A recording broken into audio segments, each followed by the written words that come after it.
तत्पुरुषाय विद्महे वक्रतुण्डाय धीमहि तन्नो दन्दिः प्रचोदयात्। ॐ साईश्वराय विद्महे सत्यदेवाय धीमहि तन्नः सर्वः प्रचोदयात्। ॐ जयन्ती मंगलकाली भद्रकाली कपालिनी दुर्गा क्षमा शिवदात्री स्वाहा स्वादा नमोस्तुते। ॐ शांति शांति शांति।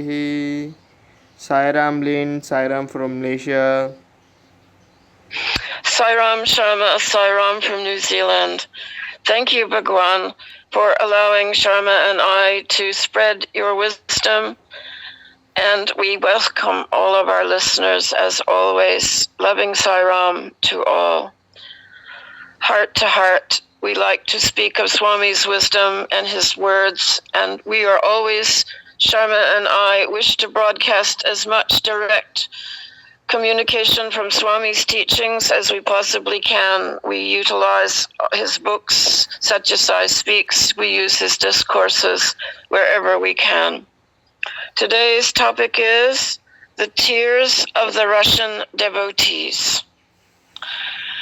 In the mid-90s, I noticed a group of Russian devotees who were getting a great deal of attention from Swami. There were 5 of them. There were 3 ladies and 2 young men. And they all wore white, and they all wore a rose, a red rose, every day. The ladies wore it in their hair, and I seem to recall the men had the rose pinned to their kurta. They did not wear scarves that said they were from Russia, but I heard them speaking to each other, and I asked them in English if I may sit with them sometimes in the canteen, because they were so excited. They were having so many interviews. They had the most beautiful rings and pendants, and every time they came out from interview, and they had a lot of interviews, they were just in tears. And even when they were sitting, I would sit with them wherever I could. If I could see their block where they were sitting, I would choose just to try to get a seat to sit there with them. What amazed me was that as soon as Swami came out to give darshan, and this was always in Kulwant Hall, this was not in Whitefield, the tears began streaming down all of these Russian devotees' faces. These were bhakti tears. They were not tears of grief. They were tears of joy and devotion.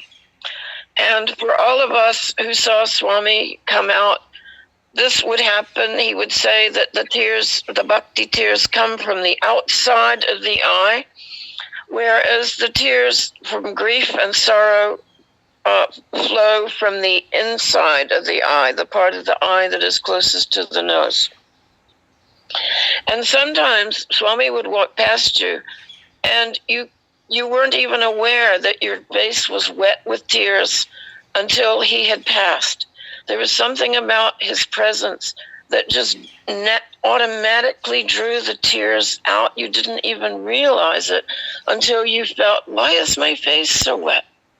Or the tears would be dripping.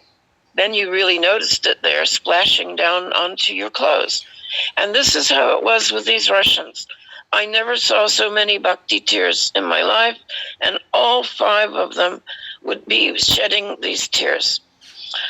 I asked them, what was it about with Swami that made you weep so many tears? They said, we love him so, so much. We have never loved like this in our life. And Swami had told each one of these that they would be doing great work for him in Russia. Their English was limited, but they were able to convey this much to me, that it was love, love, love, and the fact that they wore a red rose, the deepest, darkest red they could find from the flower sellers was what they chose. I saw them a number of times, and in one case, they were sitting in front of my group with Mata Betty, and we were all expecting to get the interview that day. Swami had been coming close to us saying, New Zealand, New Zealand, I see you, which usually meant we were going to get the interview. And one day, it was afternoon darshan, we had second row. We could see Mata Betty watching us intently. She was expecting us to be called. But sitting in front of us were these Russian devotees. And as Swami walked past, they all rose on their knees, and they had made a sign that said, "We love you, Swami, we love you in Russian." And Swami called them for the interview. Now, Swami has spoken about Russia, and interestingly, he has compared Russia to Bhima. Bhima from the Bhagavad Gita from the time of Lord Krishna. Swami said, and this is in Such as I Speaks, Volume 8, page 86, America is the Arjuna, ready with her weapons of incalculable destructive power. Russia is the Bhima with her formidable might. India's strength lies in her adherence to Dharma. All other countries whose strength lies only in their firepower can earn victory only when they surrender ultimately to the force of righteousness. If we safeguard Dharma, Dharma in its turn will safeguard us. Dharma is the lifeblood of Prema. Where there is peace, there will be divinity. And once someone in a group, I think it was in an American group, they told me that they said, Swami, what about Russia? They do not believe in God. They are communists. And Swami said, no, they are only communext. He was playing on the word communist. They are communext. They will be the next ones to come to me. Thank you, Swami, for giving us this opportunity. And let us see no one as our enemy. Let us see all the nations of the world invariably drawn to you and your love. When the time is right, they will come you next. Om Shri Sai Ram. Om Shri Sai Ram. तस्मात् कारुण्य भावेन रक्ष रक्ष साईश्वरा. हरि ओम तत्सत् श्री साईश्वरार्पणमस्तु.